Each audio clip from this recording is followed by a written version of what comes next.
Hey everybody, welcome back to another Booty Tim video. This time we have a special guest on the channel, none other than AgurTheWise, Jake. Yo, how's it going, guys? It's good to be here. It was great nationals. I'm glad we get to talk about this deck because it's a lot of fun. Yeah, so for those of you who don't know, Jake has been basically my teammate who I've been working with on this Nativity Herods deck. And Jake has actually been working on this deck for a while now. And Jake, can you give us a little context about the deck and where it started and how it's evolved? Yeah, so it got born out of last nationals when I took my Gold Thief deck. I did really well, not in terms of not of winning games, but there were a lot of partial wins. And then, I assumed I was gonna be top 8, but I did not make it, and that was really crushing to like be at 12th or 13th because all the partial wins I had. So I was like, okay, I need a deck that can actually win on turn 3 or turn 4. No more of this playing around till turn 5, 6, and 7, trying to grind out a win. But the deck's still kind of grindy, but it's got the speed too, and that's kind of what it was born out of. Immediately coming into the new season, I was like, I want to play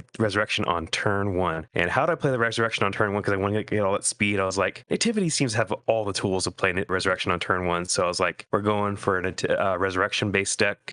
And it started off initially as just like really focused on banding combos like Zacchaeus and John and everything. But I was like, if we could just focus it down. So that's how it started. Yeah, that's exactly what we're going to be talking about here today. And for those of you who don't know, we were able to take this deck, both of us, we did really well with it at Nationals, and we ended up getting first and second place respectively. So if that's a testament to what this deck's capable of, and Dream come true. yeah, it's honestly a dream, and we're both really proud. So here we are, we're going to talk about it, give you all the tips and tricks. But yeah, let's first talk about what this deck is. You kind of gave a couple of sneak peeks of what the Yeah. deck is, but on the spectrum of redemption decks, there's very fast decks. They're usually based on Hmm. Matthew, where you try to get Matthew down as early as possible, attack with Matthew, and maybe he'll draw you 5 or 6 or 7 cards. And that's one way to get ahead of cards. And so this deck isn't trying to set up Matthew on turn, it's trying to set up Resurrection. And the result of that, the deck is usually a little bit slower in terms of how many cards it's drawing on turn 1 or turn 2. But I think, Jake, could you speak to more? What's the trade-off? Why do you think going the Resurrection better than Matthew? Yeah, so the Resurrection is like, I think it's overpowered, but like some people said, like it's actually good this card is overpowered because it's meant to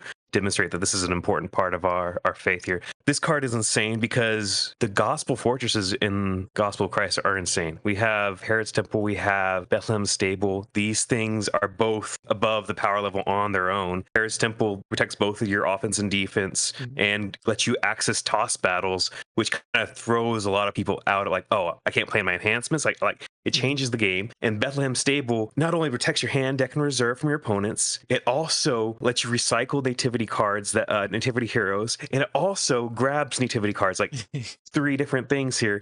That's insane. So It's like busted. Yeah. your Resurrection's pulling up one of those, guaranteed. You're also getting either John the Fisherman or Resurrection Revealer, and both of those are amazing cards. And then on top of all of that, you're getting a Band 3, which allows you to get a lot of effects, right? So like we have up here, the best Resurrection attacks. Messianic Messenger can grab one of those heroes, so it can be ready to be banded in. Or you can start with Gabriel. Usually you want to start with an angel because angels cannot be banded in on the first step from those resurrection attacks. But you get to start with an angel. Maybe it's resurrection to grab the resurrection, or Messianic to grab a nativity hero, or Gabriel to strip something out of their deck. And then you get to bring in Zechariah to draw. You get to bring in the Magi to search, or to band into an angel. Yeah. You get Joseph to search. You get Simeon to take out an evil card from their hand, or band to a prophet. All those things. John the Fisherman drawing you 2 cards and tossing the next. All really good. So you may not draw more raw cards on that first attack with Resurrection, but you've set up your offense to keep on punching in and pushing in. Remember, you got the stable now. So even if they actually kill your first attack, like a lot of the nativity cards can be saved. So you're like, man, like I get to keep on pressuring and pressuring and pressuring. And as I said, it's not as the fastest deck, but it puts immense pressure on turn 1 and it keeps it up through some of the other cards. Right. But that's why I love Resurrection. I especially love these attacks where you're taking a card, you're taking a hero that can get some sort of card advantage, pushing them in the battle, and then also banding 1, 2, or 3 other heroes that also are getting more cards. And so if you think about it, you're not attacking with 1 hero and drawing 6 cards off of that. You're attacking with multiple heroes on turn 1, and they're incrementally, slowly giving you these advantages. And it's Yeah, really nice. You can really be really selective with what kind of cards you're drawing turn. But definitely. you said Nativity's really good at getting to the resurrection. Let's kind of talk about some of those. You want to go through each of these ones right Yeah. here? Yeah. So we have here John the Fisherman's Star. Now, I always tell people to be careful about this one because this one's dangerous if they're in a meta game with Delivered or any other like the Herod Archelaus that can reserve type card from your deck. If you're going to use John the Fisherman's Star, you need to be sure that they're not going to be able to get rid of your cards, so that means they're going first. Or if they're going second, you need to have another star like Virgin Birth to pull it off of the top of your deck immediately. Because going first, leaving that on top of your deck and hoping that you get to draw it later, like that is not a good game plan. But if you have the Virgin Birth, if you're going second and you know that you're actually able to get that good dominant, stick it right up on top of your deck. We got the Annunciation too. Like this is what dragged me into Nativity. Like Nativity has a TC class card, gets any good dominant from deck or reserve if they happen to reserve it. And plus this card's just really good in battle too. Like this card is amazing. And then we have the Resurrection Revealer. Like this is another reason Resurrection Revealer is insane. It's negating neutral cards. It grabs a good dominant on attack. Like this card is beautiful. So all those grab the Resurrection, and we have ways to get those cards. It's just a lot of ways to it. Yeah, we have also other ways to even get more. So Angel Appears can get to the Resurrection Revealer can get to the Resurrection. And going kind of extending that chain, New Covenant can get Angel Appears can get Res Revealer, or New Covenant can also get Annunciation. And if you don't have any of these, worst comes to worst, you can attack with Messianic Messenger or Gabriel, search out the Annunciation from your deck, and play this during combat, because you're probably going to get initiative with these guys. Yeah, but like if you're pushed up to it, that might be the way to actually like you break yourself into the game there. Generally speaking, the deck tends to get a resurrection fairly frequently on turn one with all the cycle souls, etc. So all the other cards, yeah. And even if you don't get it off on turn one, it's still fantastic. Even on the later turns of the game. Resurrection, it says you can even take stuff away from discard, put it back into play. So if people really attack fortresses and you don't get the resurrection off early, it could be like a smart move to save it for later and try to grab some heroes back and fortresses back discard pile. As a reminder to people, if you get one thing from the discard, you have to get the other thing from discard. You can't pick one discard and one deck.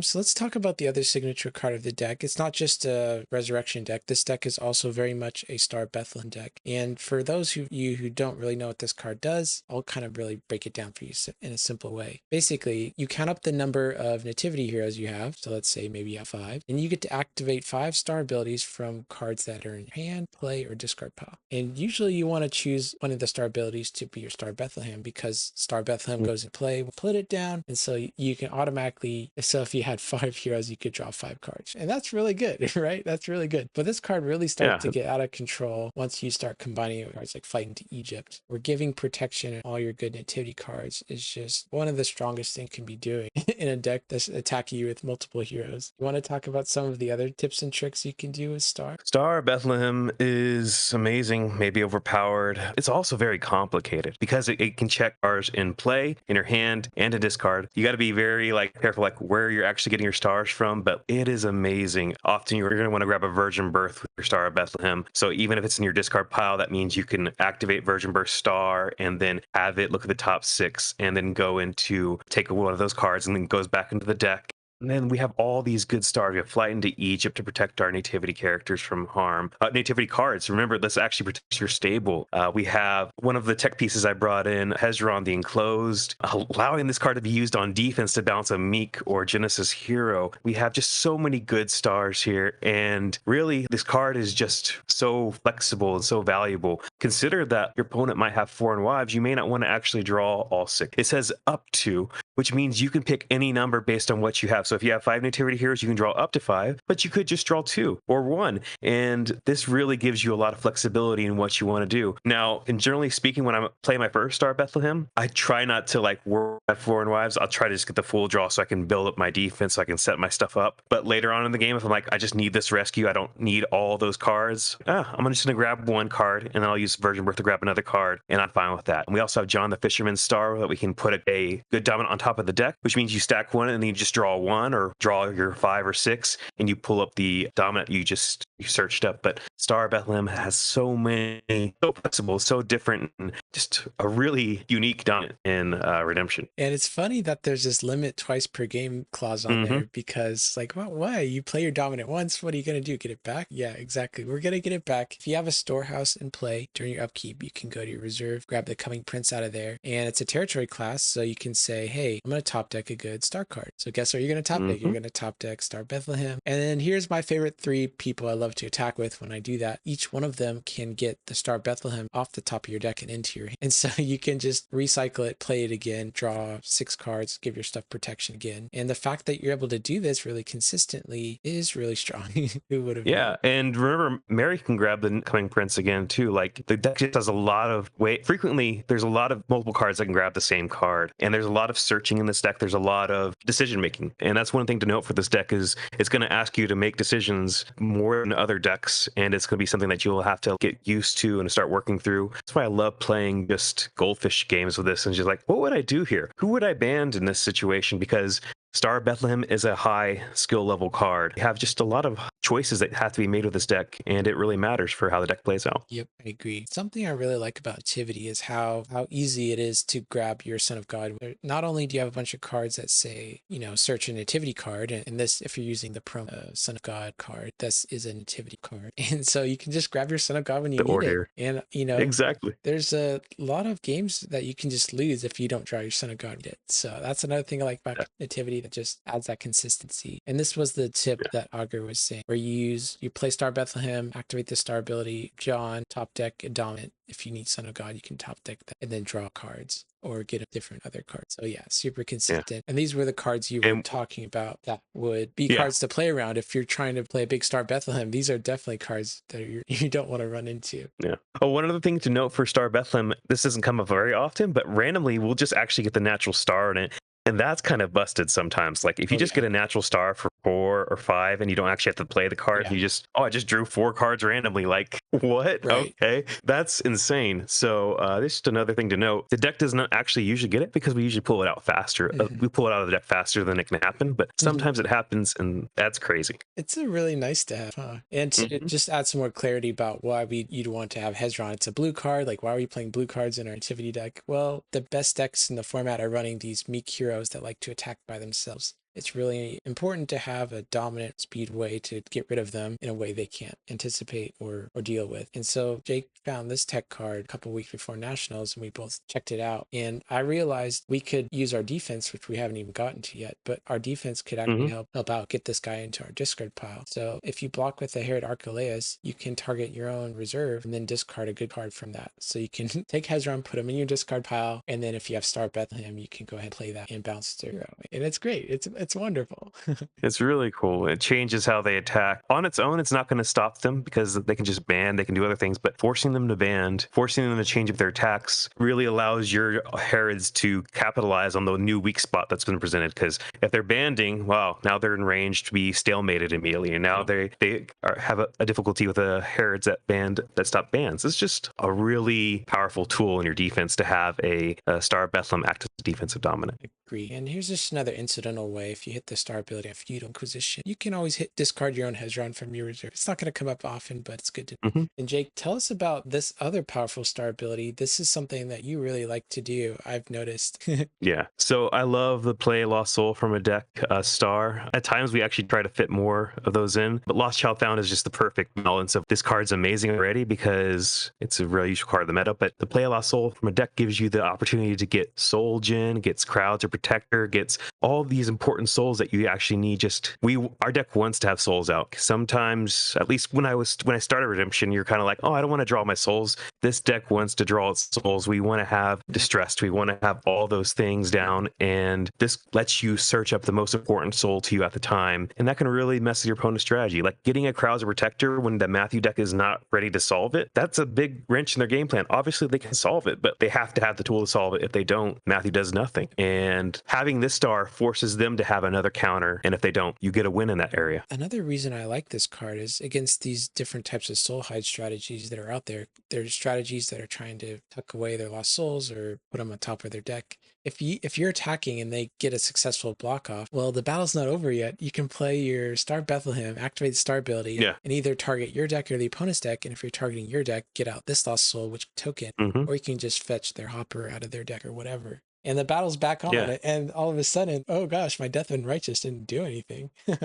Exactly. My Just a Hireling didn't do anything. Yeah. People forget that even though your opponent may have lost their character in battle, you can still play dominant before the battle officially ends. And as long as it wasn't ended in a stalemate, you have a chance to generate a new soul. And that's huge generate a soul from Star Bethlehem. Yep. Let's just briefly talk a couple other star abilities. We talked about how if you have Virgin Birth and that you accidentally drew it somehow, you can activate the star ability, get to reuse it, which is super nice. I don't think any other deck can really take advantage of that. And then Magnificat, this is a play that I like to do. If I know my opponent has a really sneak evil card reserved that they're hoping to get to block, I'll attack with Mary, grab Magnificat, then play Star Bethlehem and really blow that idea out of the water. It doesn't come up all the time, but Magi, you can top deck any star card from your deck. So maybe if you really want to stack your deck and draw a specific star card at a certain time, you can use Star Bethlehem to set that up. And another thing for Magnificat real quick is we have Gabriel in our deck, and you don't often get the strip an evil card, but if you do, if you get rid of you reserve their woes, Magnificat Star hits their woes from their reserve so they can't grab it back with a Crow's Choice or another card. That's brutal at times. So that star is sneaky good. You don't always use it because sometimes your reserve is protected, but whenever it does have a use, it can really mess with their game. Also, can we just acknowledge that like Magnificat's one of the best battle winners in Redemption? And it's Definitely. We just keep it in reserve because there's already so many good cards, and it's like, oh, I guess we'll have Magnificat, you know.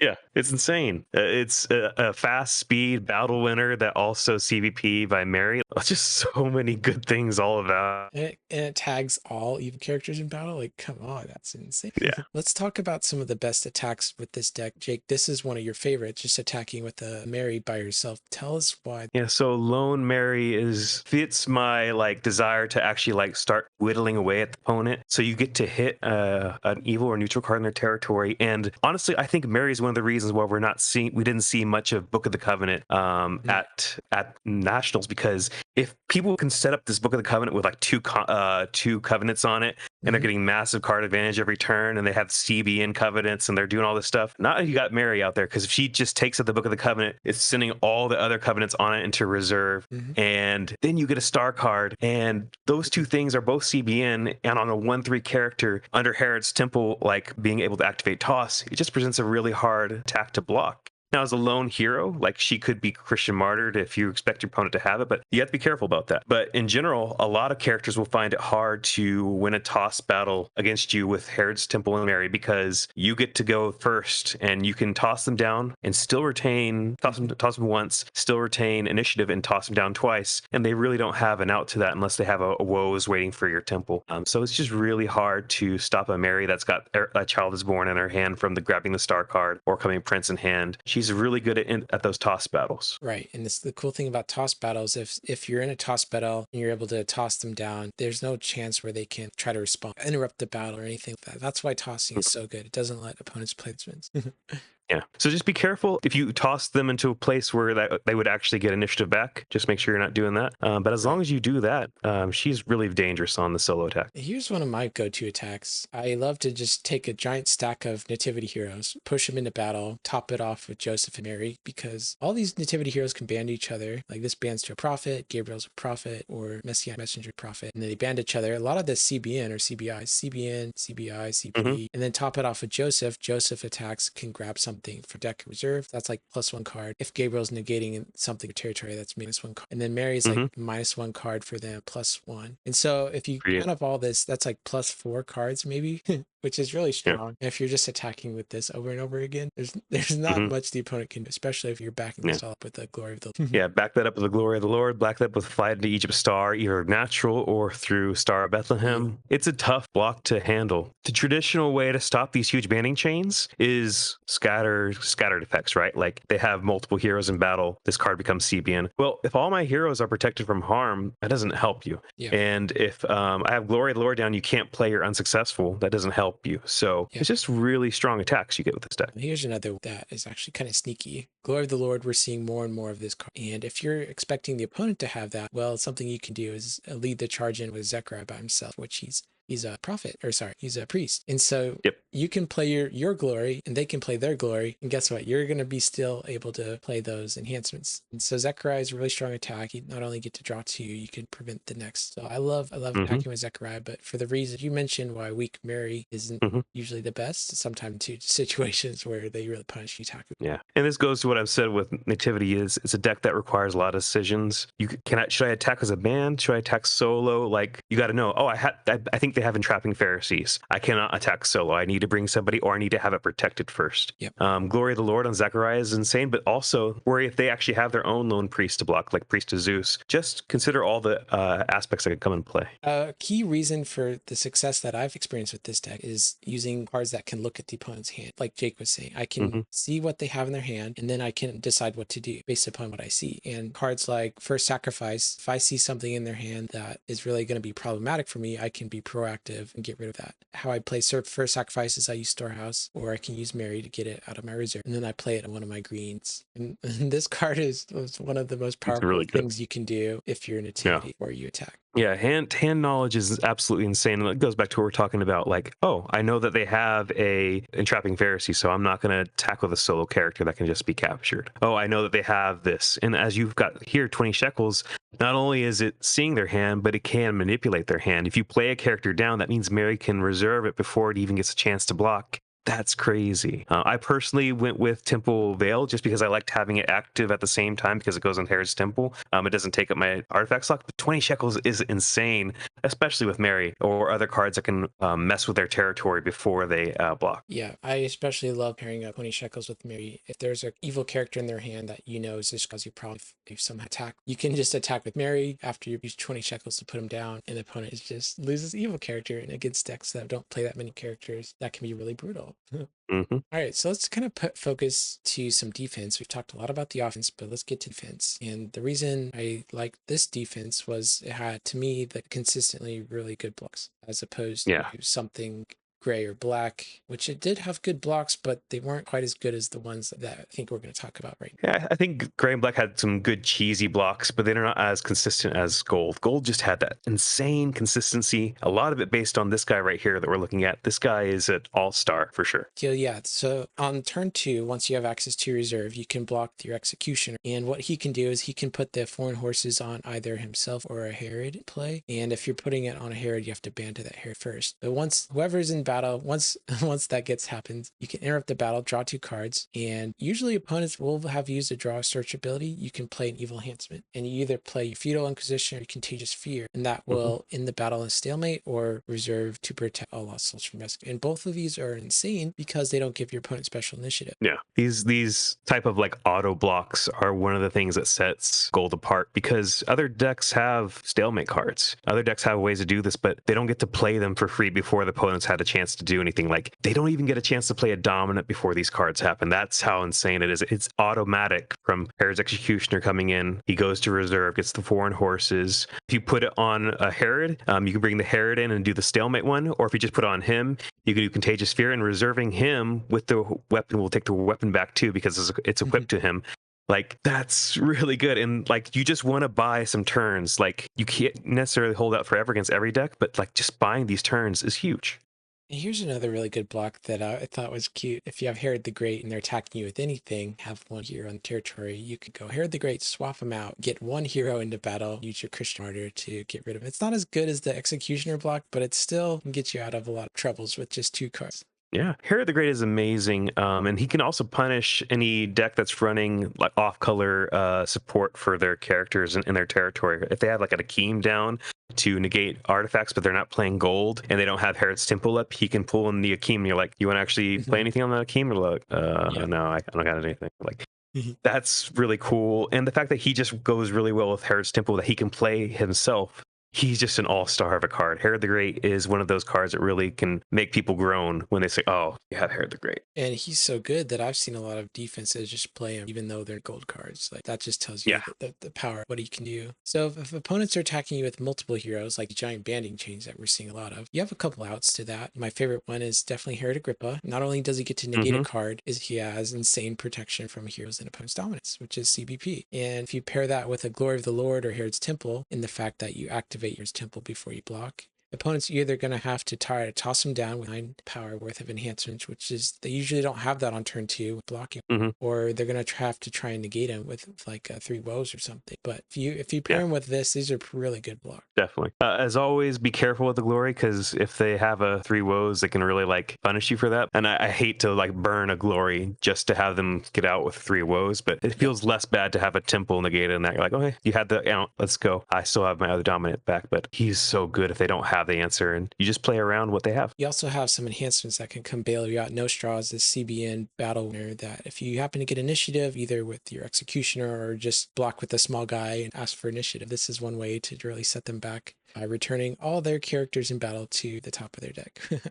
I like No Straw. Like, there's also Abandonment, but that card has weakness in being a multi-brigade card that can get tossed by a few other cards. So No Straw, single brigade, it has that bonus. And it doesn't happen very often, but sometimes you can actually just return it to your hand if you know they don't have an enhancement to stop it. You can do that. Also, I like that it kind of like doesn't reserve the character. So if there's some of your characters, you can actually put them back on your deck too. So it's a really fun card. And although it doesn't come up that much, Abandonment's a 1. This is a 3/3, and 3/3 you can actually do something in a toss battle as opposed to But Abandonment, you can also play that on outsiders, but you can't really play No Straws. You have to use single brigade characters. So it's just some trade-offs, some subtle trade-offs. If they're attacking just with solo heroes, Christian Martyr has proven to be really good in what we've tested and what we've experienced. It sounds like, why not just add more cards, more dominance that do something a little bit more powerful? But in this deck, we were realizing we just really need one good block off, and that was awesome. Christian Martyr really helps us get that good block off. For sure. Like, as I said before, like the good decks in the meta are really trying to win on turn 3 or 4. So if you can delay them, like if you get 2, like you get 1 block here and 1 block there, you really push them back a long way, and it gives you a chance for your offense to finish pushing through and battering down their defense.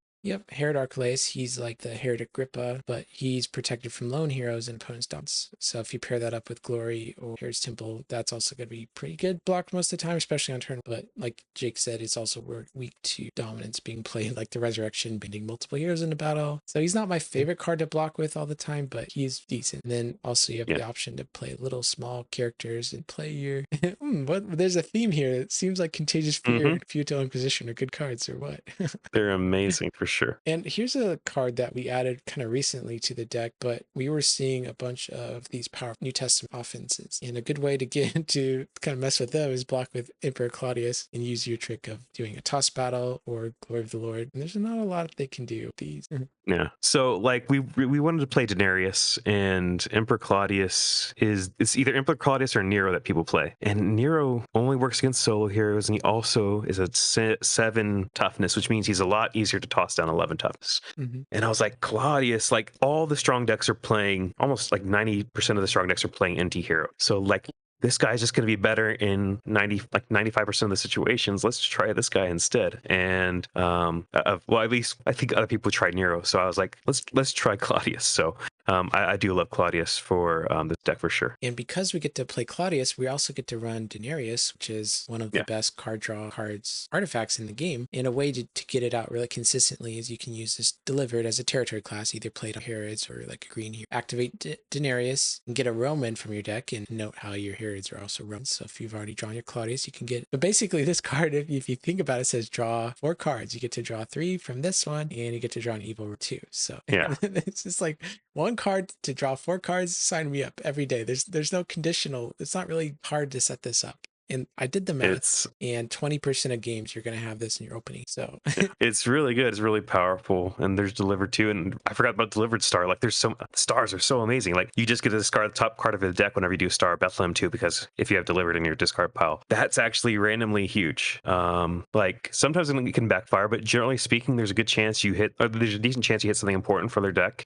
If you hit one of their dominance, if you hit something that's vital for their strategy, that can be a type of game-winning situation right there. It can generate souls randomly too. Like, it's just a really strong star that just for free tacked on. Like, we're not playing the card for its star. It's just free tacked on in this deck. I love it. Here's a play that doesn't come up all the time, but is useful to know about. Is Herodias' daughter. You can block reserve a good card in their territory, which is a nice effect, and then exchange it with a Herod from territory reserve. You have Herod Philip in the reserve, which can not only draw you a bunch of cards, he can ban to into evil gold humans. So if you're expecting a lot of Herods, this is a card that you can use to quote unquote borrow. Mm-hmm. So some of your opponent's outsiders or Herods, and it might catch them by surprise. Yeah, and he doesn't count your Herods; he counts all Herods, so he can draw all based if they have 3 Herods in play. That's all we need. Draw 3. Really good card. Let's talk about some of the broader themes with this deck. That it's really good at drawing a bunch of cards and getting a bunch of lock pieces down. And so it has a lot of this shared theme that we can use one of our cards to shut off multiple of theirs. And so a card like Herod's Temple protects our characters in our territory, and that's going to shut off all the cards that they're trying to target our cards in territory. Or similarly with wall protection, if they have a bunch of choose the blocker effects, if you have a wall protection down, that's going to protect us and shut off a lot of the cards. And against a New Testament deck, they like to ban New Testament heroes. So if you're able to protect them from banning, that's another little advantage. And again, cards like Storehouse, Stable, Lost Souls, Crowd Protector, they all protect the deck in hand. And if your opponent is playing a strategy or an offense that's really trying to attack your hand, this one card can shut off multiple numbers of it and make it really hard for them to do what they want. Definitely. I like Storehouse having the discard pile protection too, at least the new one, because that will help against any Nazareth decks that are trying to stop you from getting your Synagogue with Second Coming. That's a really nice effect there. And pivoting to some more cards it's one card that can shut off multiple cards. Confusion of Mind is a really great example of that. We were noticing that these Disciple decks, they're really powerful, but they're also not the best when their heroes are negated. So Confusion of Mind was added as a hedge against that. I could see this card coming in and out of the deck as needed, but it goes along with the strategy quite nicely. We've also talked about Resurrection Revealer, who negates neutral cards, and there's no understating how powerful this effect can be. Being able to turn off Lost Souls and Arctic's Insights for just one card is fantastic. Negate neutrals has been one of the strongest effects in the game for a long time, and it's just when you turn off all their souls, when you turn off their artifacts, a lot of decks start grinding to a halt. And having this guy down on turn 1 because you got him with your Angel Appears or you got him with the Resurrection and you set him up, a lot of decks just take a big blow to the gut with that, and some of them don't recover from it. Resurrection Revealer is a huge part of that squeezing, that suffocating up out their stuff with the negates, like you're saying here. Fusion of Mind, Resurrection Revealer, Distressed, all these things. They can really strangle an opponent. Especially Herodias. This card is underrated in my opinion, but the fact that she can just turn off your opponent's reserve is big. Some decks can't. You got me good with her in the finals. Yeah, especially Nativity really loves to have access to reserve to get its best attacks through. And in the finals game, we had some Herodias action where a couple critical turns, Jake wasn't able to get to that reserve, and that was really good. But to be fair, Mary does snipe Herodias pretty consistently, but you weren't able to get to your Mary because wasn't she in your reserve? Yeah, she's my reserve, and yeah, that's a whole different story. Yeah, but strategic for sure. So we're kind of wrapping up here as far as the deck tech, but let's just hit some miscellaneous tips and tricks. I think we've already talked on this one. You want to be playing this. Yeah, if you're not playing a deck that wants Old Testament Son of God, this is the best one overall. Even if your deck doesn't have even if you're playing another deck that doesn't have nativity theme, because you can ban nativity cards that will help you get a nativity card. This is just the best identifier for any New Testament Son of God. So there's no other Son of God in New Testament that you want to play over this card. Right. If you're playing New Testament Son of God, it should be this one. Especially in the scenarios where you're using Herod's Temple, reserving top cards of your deck.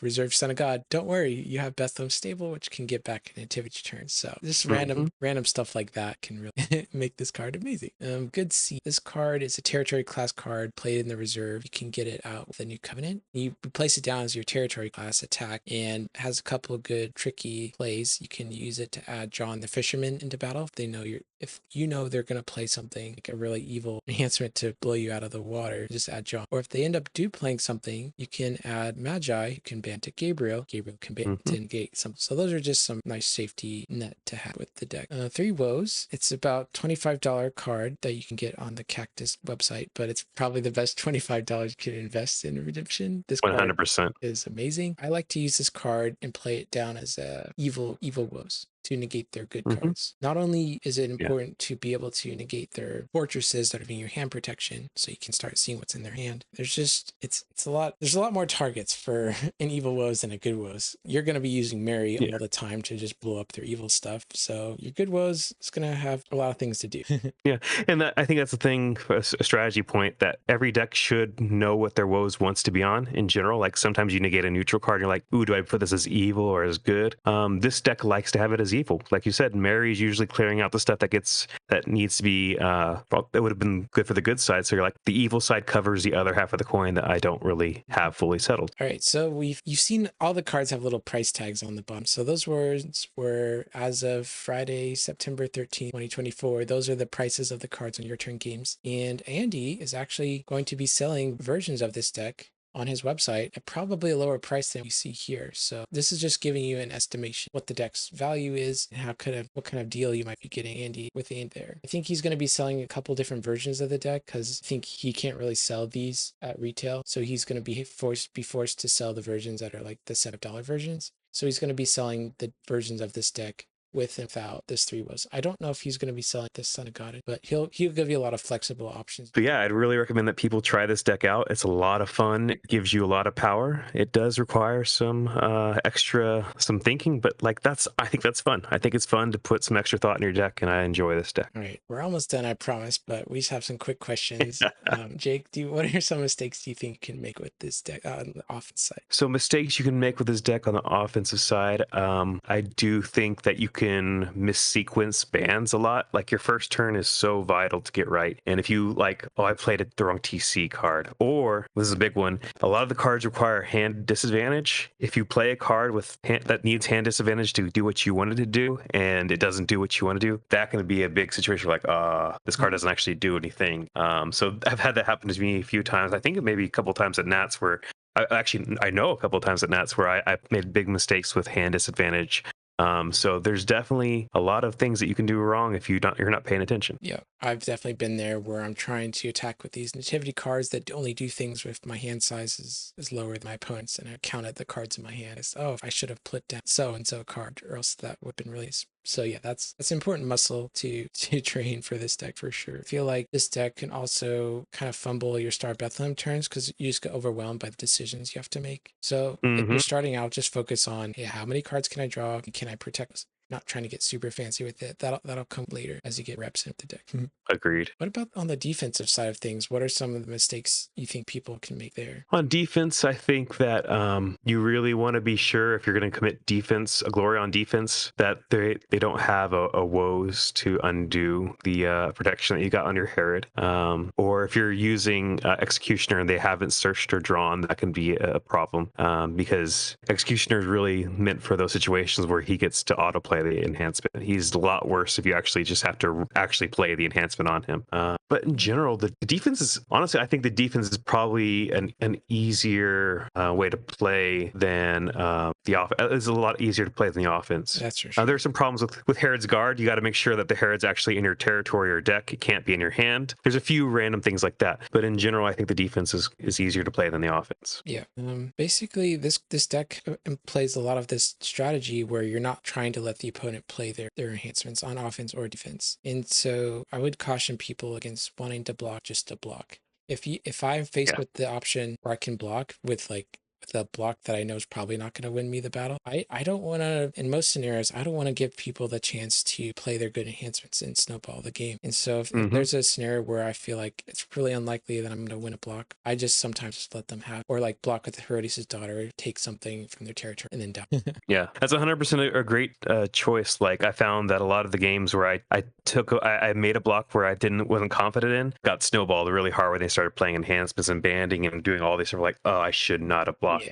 Sometimes giving up the soul is the right thing. Especially in turn one, don't feel bad about surrendering a soul in turn, because this deck, if you draw your cards, you're going to have access to really great blocks on turn 2, turn 3, turn 4. And so there's a really great chance you can actually get that block off and win the race. Don't be discouraged. 100%. Another question, Jake. Do you have any memorable moments that stick out to you with this deck or any other versions of the deck played with? Memorable moments. It feels like all of Nats was memorable moments for this deck. Specific memorable moment. moments. There was a time where I was playing against Jay, and he had Nicanor out, and I got my 4th soul. And he's like, "Do you have the win?" I was like, "I could do Star of Bethlehem," but I was like trying to rush to not waste his time, and things got really crazy with that. But and I could have used Star of Bethlehem Virgin Birth, but I was trying to rush, and judges were watching and everything, so I kind of fumbled that. So I remember that fumble, but this deck has been a lot of fun. I've just enjoyed how it came together over this year. So many people giving me ideas on how to change. I think that's the best thing about it. Like, you giving me so many card ideas, you working on, and like, I had been working on the gray and black defense so much, but you really focused on the Herod defense, and you built it into something really impressive. I was like, man, you did a great job with that. You getting me to play wall protection, which I was like, no, you can't play wall protection. Like, all those moments really stuck out to me. All the time that we poured into testing things and trying new cards, I think that was what really stuck out to me. I think one of my favorite moments was getting to block with the Star Bethlehem and bouncing Josh Potretch's Matthew with a Hezron. I was just like, this is awesome. Yeah. And that basically that was like my first game of top 8, and that sealed up the victory for me. So that was like a nice way to do it. Another moment that stood out to me was our finals match, where you ended up going first and got a billion cards on board, and I had just had like a lot of out. And it was crazy to think to like not panic and realize like, hey, I can actually do this. I just need to ban to your heroes. And yeah, it was a memory for sure, the finals match. You did amazing, dude. That was so crazy. I was like, Tim is doing so well. Good grief. This is hard, man. All right. So there's a new set coming out, Israel's Inheritance. It's adding a couple new cards.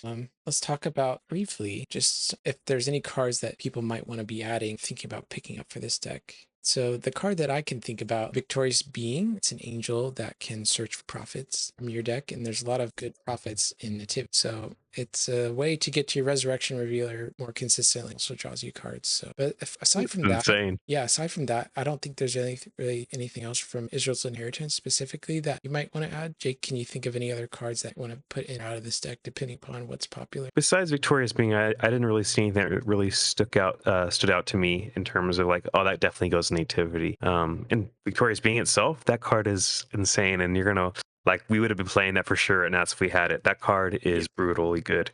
So that's really cool for sure. I also like these. This is not from Israel's Inheritance, but it's just different subtle differences in the deck. Jake, you were running more of the Grumbled and Shepherd's Lost Souls. The more the consistency ones, those ones are very good, and I don't fault anyone for when I play those over some of the Lost Souls that the finals deck. Yeah. Oh, and that does remind me that the new Negate Lost Soul will be really good in this deck. I think that's going to be an auto include. Like, yeah, 100%. I forgot about that. It's called Disoriented. It's a good Lost Soul, especially in Nativity, where you can play it out of your deck at dominant speed with Lost Child Found and Star Bethlehem. It's just good. It's like a mini Woes almost. Exactly. It's a baby Woes, and because, like you said, our Star Bethlehem can function like a baby Harvest Time. You get to pull it out of your deck at dominant speed. That's really brutal. So really great card. All right. Well, we finally made it to the end of our presentation here. Thanks. If you've been watching it all the way to the end, thanks for watching. Thanks for sticking with us. And I hope that you enjoy the deck that we've spent so much time thinking about and working. Thank you, guys. See ya.